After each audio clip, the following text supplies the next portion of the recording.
అండి, నమస్తే. వాష్రూమ్ అనేది ఇలా మరకలు మరకలుగా, అలాగే టైల్స్ కూడా ఇలా తెల్లగా అవుతున్నాయా? అయితే ఎలాంటి హార్పిక్ని కెమికల్స్ని యూజ్ చేయకుండా మన ఇంట్లో ఉండే 3 ఐటమ్స్ తోటే ఈ వాష్రూమ్ని అలాగే టైల్స్ని ఈజీ ప్రాసెస్లో క్లీన్ చేసుకోవచ్చు. చూసారు కదండి, వాష్రూమ్ అనేది ఇలా ఉన్నది. చాలాసార్లు నేను వాష్రూమ్ క్లీనింగ్ టిప్స్ పెట్టాను, కానీ క్లీన్ ఉన్నదాన్నే మరీ ఎందుకు క్లీన్ చేస్తున్నారని నాకు కామెంట్స్ పెట్టారండి. కాబట్టి నేను చాలా రోజులు వాష్రూమ్ని క్లీన్ చేయకుండా అలా పెట్టేశాను. అందుకే ఇలా ఎక్కువగా మరకలుగా ఉన్నాయి. దాన్ని ఎలా క్లీన్ చేసుకోవాలనో చూడండి. బకెట్లో కొన్ని వాటర్ని తీసుకున్నాక మీరు వాషింగ్ మిషన్లో వేసే లిక్విడ్ని కానీ సర్ఫ్ ఎక్సెల్ పౌడర్ని కానీ వేసుకోవచ్చు. అలాగే వైట్ వెనిగర్ని కూడా వేసుకోవాలి. అయిపోయిన కోల్గేట్ పేస్ట్ ఉంటుంది కదండి, సైడ్లో కానీ ఇలా చివర్లో కట్ చేసి ఈ కోల్గేట్ పేస్ట్ని అంతా కూడా ఈ వాటర్లో కలిపేసుకోండి. ఈ 3 ఇంగ్రీడియంట్స్ మాత్రం ఖచ్చితంగా యూజ్ చేయాలండి. నేను ఈ 3తోటే ఈ వాష్రూమ్ని క్లీన్ చేస్తున్నాను. ఒకవేళ అయిపోయిన కోల్గేట్ పేస్ట్ లేదనుకోండి, కొద్దిగా పేస్ట్ను మాత్రం యాడ్ చేసుకోండి. ఈజీ ప్రాసెస్లో క్లీన్ చేసుకోవడం చూపిస్తున్నానండి. ఇక్కడ నేను వైపర్ని తీసుకున్నాను. ఈ టైల్స్ని ఇలా క్లీన్ చేసుకోవడానికి ఇది చాలా బాగా యూజ్ అవుతుంది. ముందుగా మనం ఇలా కలిపిన వాటర్ని ఈ వాష్రూమ్లో టైల్స్ పైన అన్నిటిపైన వేసిన తర్వాత ఈ వైపర్తో మనము క్లీన్ చేసుకోవాలి. వాష్రూమ్ని క్లీన్ చేసుకోవడానికి బ్రష్ని యూజ్ చేసామనుకోండి, చాలా టైం అనేది పడుతుంది. ఇలా వైపర్తో మనము వాష్రూమ్ని టైల్స్ని క్లీన్ చేసుకున్నాం అనుకోండి, తక్కువ టైంలో ఈజీగా క్లీన్ అయిపోతాయి. వాష్రూమ్ టైల్స్ కూడా ఇలా పొడవుగా ఉంటాయి కదండి, మనకి ఒక్కొక్కసారి ఆ టైల్స్ కూడా బ్రష్తో క్లీన్ చేసుకున్నా కూడా అందవు. ఇలా పొడవైన వైపర్తో క్లీన్ చేసుకున్నాం అనుకోండి, పైన ఉన్న టైల్స్ని కూడా ఈజీగా క్లీన్ చేసుకోవచ్చు. ఇలా ముందుగా మనము వైపర్తో వాష్రూమ్ అంతటిని కూడా క్లీన్ చేసుకోవాలండి. ఎక్కడ గ్యాప్ లేకుండా టైల్స్ని బాత్రూమ్ అంతటిని కూడా క్లీన్ చేసుకోండి. బ్రష్ కంటే ఈ వైపర్ తోటే ఎలాంటి మరకలైనా తొలగిపోతాయండి. చూసారు కదండి, మురికి అనేది ఎలాగా వచ్చేస్తుందో. బాత్రూమ్ డోర్ని కూడా ఇదే ప్రాసెస్లో క్లీన్ చేసుకోవాలండి. వీటికి నేను ఎలాంటి లిక్విడ్ని కూడా యూజ్ చేస్తలేను. ముందుగా ఆ వాటర్ అంతా కూడా ఈ డోర్ పైన వేసుకొని బ్రష్ని యూజ్ చేయకూడదండి. మెత్తగా ఉన్న స్క్రబ్బర్ తోటే క్లీన్ చేసుకోవాలండి. ఎందుకంటే డోర్ పైన ఉన్న పెయింట్ అనేది పోతుంది కాబట్టి ఇలా మామూలుగా మాత్రమే క్లీన్ చేసుకోవాలి. ఆ తర్వాత సోప్ బాక్స్ని కూడా ఇదే వాటర్ని వేసి క్లీన్ చేసుకుంటున్నాను. వాష్రూమ్లో ఉండే ట్యాప్స్ని మాత్రం కొద్దిగా విమ్ లిక్విడ్ని వేసి ఈ ట్యాప్స్ని క్లీన్ చేసుకుంటున్నానండి. బాత్రూమ్ని క్లీన్ చేసుకోవడానికి ఎలాంటి హార్పిక్ని కెమికల్స్ని యూజ్ చేయాల్సిన అవసరం లేదండి. మన ఇంట్లో ఉండే ఇంగ్రీడియంట్స్ తోటే వాష్రూమ్ని ఈజీ ప్రాసెస్లో క్లీన్ చేసుకోవచ్చు. ఇలా క్లీన్ చేసుకోవడానికి ఎక్కువ టైం కూడా తీసుకోదండి. చాలా తక్కువ టైంలో మనము వాష్రూమ్ని క్లీన్ చేసుకోవచ్చు. టైల్స్ని మాత్రం మనము వైపర్తో క్లీన్ చేసుకున్నాం, కానీ ఈ ఇండియన్ బాత్రూమ్ని మాత్రం మనము ఇలా బ్రష్ తోటే క్లీన్ చేసుకోవాలండి. వైపర్తో ఈజీగా క్లీన్ చేసుకోలేం కాబట్టి ఇలా బ్రష్ వేస్తే సరిపోతుంది. ఆ తర్వాత మనము ఇలా వాటర్తో క్లీన్ చేసుకొని చూడండి, వాష్రూమ్ అనేది నీట్గా కనబడుతుంది. ఎలాంటి మరకలు కూడా కనిపించవండి. తెల్లటి మరకలు కానీ గారపట్టిన మరకలు కూడా అస్సలకే ఉండవు. చూసారు కదండి, ఇంతకుముందు వాష్రూమ్ అనేది ఎలా ఉండేనో. ఇలా క్లీన్ చేసుకున్న తర్వాత మీకు పూర్తిగా చూపిస్తాను. వీడియోని స్కిప్ చేయకుండా చూడండి. వాటర్తో టైల్స్ పైన అలాగే డోర్ పైన సోప్ బాక్స్ పైన అన్నిటిపైన క్లీన్ చేసుకోవాలండి. ఇక్కడ చూడండి ఎంత క్లియర్గా కనబడుతుందో, మురికి అనేది ఎలా వచ్చేసిందో. ఇలా మనం వేసిన వాటితోటే వాష్రూమ్ని చాలా ఈజీగా క్లీన్ చేసుకోవచ్చండి. వాటర్తో ఇలా క్లీన్ చేసుకోగానే వాష్రూమ్ అనేది నీట్గా కనబడుతుందండి. టైల్స్ పైన కూడా ఎలాంటి తెల్లటి మరకలు అస్సలకే కనిపించవు. అయితే మీకు ఇది ముందుగానే చూపించాలండి.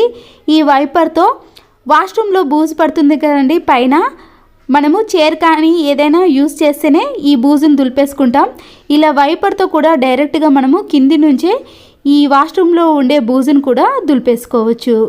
అంతేనండి, చూస్తున్నారు కదండి, taps, soap box, tiles, washroom అంతా కూడా ఇలా నీట్గా కనబడుతుంది. ఇలా క్లీన్ చేసుకున్నాక కింద టైల్స్ కూడా నీట్గా ఉంటాయండి. డోర్ని నేను బ్రష్తో క్లీన్ చేసుకున్నాను. ఇక్కడ అందుకొరకే పెయింట్ పోయిందండి. అందుకొరకే మీకు మామూలు స్క్రబ్బర్ తోటి క్లీన్ చేసుకోవాలండి. అప్పుడు పెయింట్ పోకుండా నీట్గా ఉంటుంది. డోర్ కూడా రఫ్గా ఉన్న వాటిని కాకుండా ఇలా మామూలుగా మెత్తగా ఉన్న స్క్రబ్బర్ని మాత్రమే డోర్స్ క్లీన్ చేయడానికి యూజ్ చేయాలి. ఇక్కడ నేను ఎలాంటి కెమికల్స్ని యూజ్ చేయలేదండి. మీరు వీడియోలో చూసిన వాటితోటే ఈ వాష్రూమ్ని క్లీన్ చేశాను. మీరు కూడా ఒక్కసారి ట్రై చేయండి. మీరు వేరే ఇంగ్రీడియంట్స్ యూజ్ చేసినా పర్వాలేదు, కానీ కోల్గేట్ పేస్ట్ని వెనిగర్ని మాత్రం ఖచ్చితంగా యాడ్ చేయండి. ఇలాంటి వాటితోనే మనము వాష్రూమ్ని తక్కువ టైంలో ఎన్ని రోజుల నుంచి అయినా సరేనండి వాష్రూమ్ని క్లీన్ చేయలేకపోయారనుకోండి, ఇలా ఇంట్లో ఉండే వాటితోటే ఈజీ ప్రాసెస్లో క్లీన్ చేసుకోవచ్చు. అంతేకాదండి, వాష్రూమ్ నుంచి ఎలాంటి బ్యాడ్ స్మెల్ రాకుండా ఒక నెల రోజుల పాటు గుడ్ స్మెల్ రావాలి అంటే ఈ చిన్న టిప్ని కూడా ఫాలో అవ్వండి. వాటర్ బాటిల్ క్యాన్స్ యొక్క క్యాప్ను తీసుకొని దాంట్లో రాళ్ళ ఉప్పును వేసుకోండి. సన్నుప్పును మాత్రం యూజ్ చేయకూడదండి, దీంతోటే స్మెల్ అనేది ఎక్కువగా వస్తుంది. ఎప్పుడైతే రాళ్ళ ఉప్పు కరుగుతున్న కొద్దీ వాష్రూమ్లో ఉండే బ్యాడ్ స్మెల్ అనేది వెళ్ళిపోయి మంచి సువాసన అనేది వస్తుంది. ఇలా కంఫర్ట్ని కొద్దిగా వేసిన తర్వాత బాగా కలిపేసుకోవాలండి. ఇలా కలిపేసిన తర్వాత మనము వాష్రూమ్లో ఎక్కడైనా పెట్టుకోవచ్చు. నేనైతే ఇక్కడ ఫ్లష్ ట్యాంక్ పైన కానీ, లేదా కనబడకుండా ఉండాలి అంటే ప్రతి వాష్రూమ్కు ఏదో ఒక విండో వస్తుంది కదండి, ఆ విండో పైన కూడా ఇలా పెట్టేసుకున్నాం అనుకోండి, కనబడకుండా ఉంటుంది.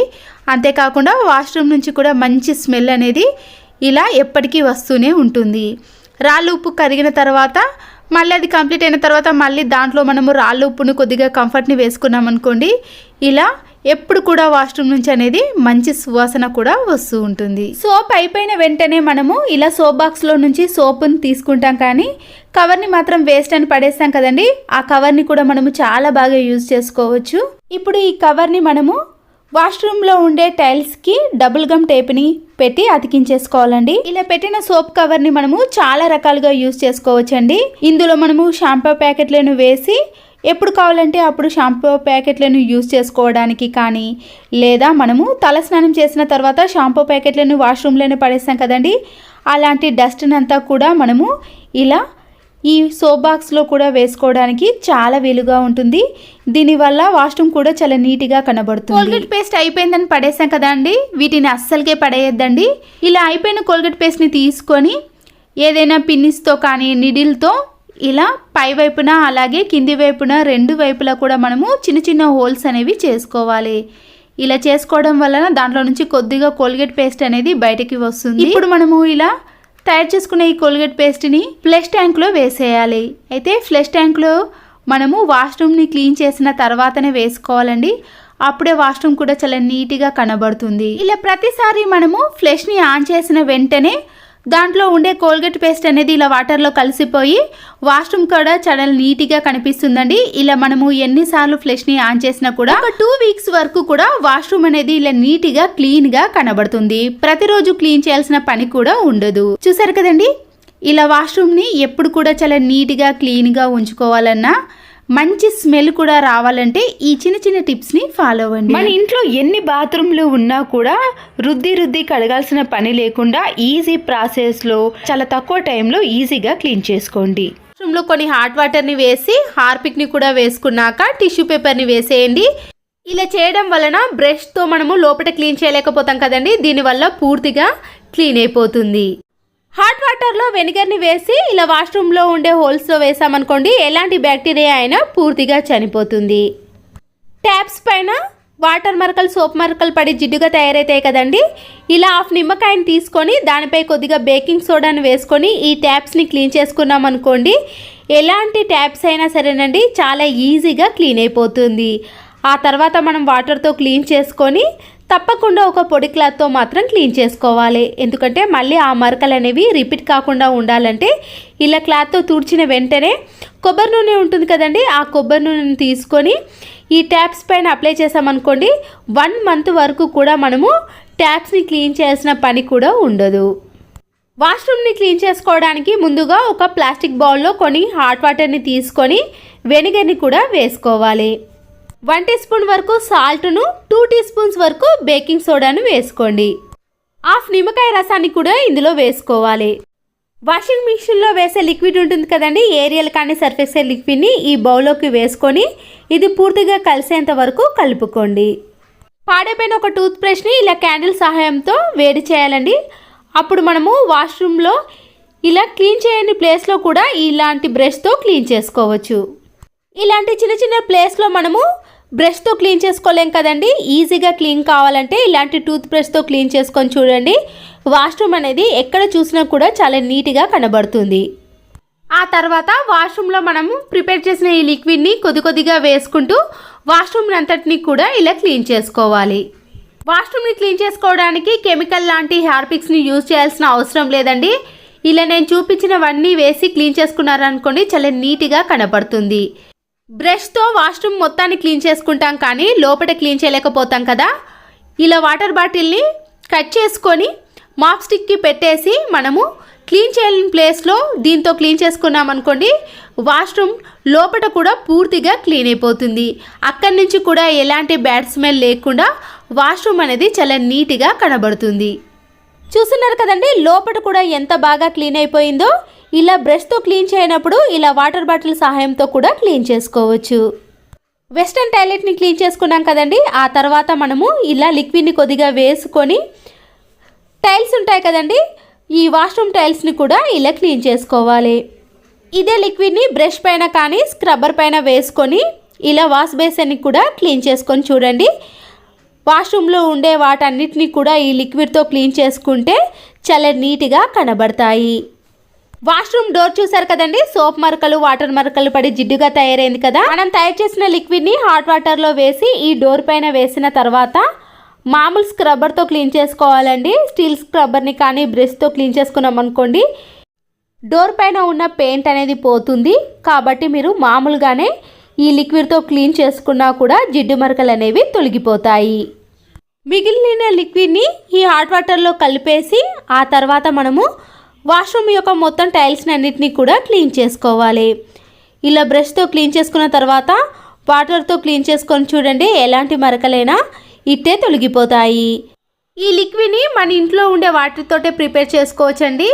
ఎలాంటి కెమికల్స్ని కానీ హార్పిక్ యాసిడ్ లాంటివి యూజ్ చేయాల్సిన అవసరమే ఉండదు. సోప్ బాక్స్ ఉంటుంది కదండి దానిని కూడా మనము ఇలా బ్రష్తో క్లీన్ చేసుకున్నాం అనుకోండి నీట్గా కనబడుతుంది. వాష్రూమ్ నుంచి ఎలాంటి బ్యాడ్ స్మెల్ రాకుండా ఉండాలన్నా వాష్రూమ్ ఎప్పుడు నీట్గా కనబడాలంటే ఈ చిన్న చిన్న టిప్స్ని ఫాలో అవ్వండి. ఎప్పుడు చూసినా కూడా నీట్గా కనబడుతుంది. మనము వాష్రూమ్లో ఉన్న వాటి అన్నిటిని క్లీన్ చేసుకోవాలంటే చాలామందికి విసుగ్గా ఉంటుందండి. ఇలా సింపుల్గా ఇంట్లోనే తయారు చేసుకొని పైన రుద్దేసినా కూడా ఈ టైల్స్ కానీ సింకు ట్యాప్స్ సోప్ బాక్స్ ఏదైనా సరేనండి ఇట్టే క్లీన్ చేసుకోవచ్చు. ఇలా సింపుల్ మెథడ్లో క్లీన్ చేసుకోవాలంటే మీరు కూడా ఈ టిప్స్ని ఫాలో అవ్వండి. బాత్రూంలో నుంచి బ్యాడ్ స్మెల్ వస్తుందా? అయితే ఈ వీడియోని స్కిప్ చేయకుండా పూర్తిగా చూసేయండి. ముందుగా ఇలా ఒక ప్లాస్టిక్ బౌల్లోకి వైట్ వెనిగర్ని వేసుకోవాలి. వంట సోడా ఉంటుంది కదండి ఒక హాఫ్ టీ స్పూన్ వరకు వంట సోడాను వేసుకున్నాక మంచి సువాసన వచ్చే కంఫర్ట్ ఉంటుంది కదా దానిని కూడా కొద్దిగా వేసి మనము వాష్రూమ్లో పెట్టుకున్నాం అనుకోండి వాష్రూమ్ నుంచి ప్రతిరోజు కూడా మంచి సువాసన అనేది వస్తుంది. అలాగే ఈ ఫ్లష్ ట్యాంక్లో మనం కొద్దిగా వెనిగర్ని కూడా వేసినా కానీ ఎలాంటి బ్యాడ్ స్మెల్ కూడా రాదు. ఒక శానిటరీ ప్యాడ్ని తీసుకొని దానిపై కొద్దిగా కంఫర్ట్ని వేసి మనము ఇలా సీజర్తో పీసెస్గా కట్ చేసుకొని వాష్రూమ్ నుంచి బ్యాడ్ స్మెల్ అనేది తగ్గి మంచి సువాసన వస్తుంది. అలాగే మనము కబోర్డ్లో కూడా ఏదైనా బ్యాడ్ స్మెల్ వస్తే కూడా ఈ శానిటరీ ప్యాడ్ పైన ఇలా కంఫర్ట్ని వేసి పెట్టుకోవచ్చు. వాటర్ బాటిల్ క్యాప్స్ ఉంటాయి కదండి దాంట్లో కొద్దిగా రాళ్ళ ఉప్పుని వేసుకొని రోజ్ ఫ్లేవర్ వాసన వచ్చే ఇలా సువాసన వచ్చేది వేసి మనం వాష్రూమ్లో పెట్టుకున్నా కూడా మంచి సువాసన వస్తుంది.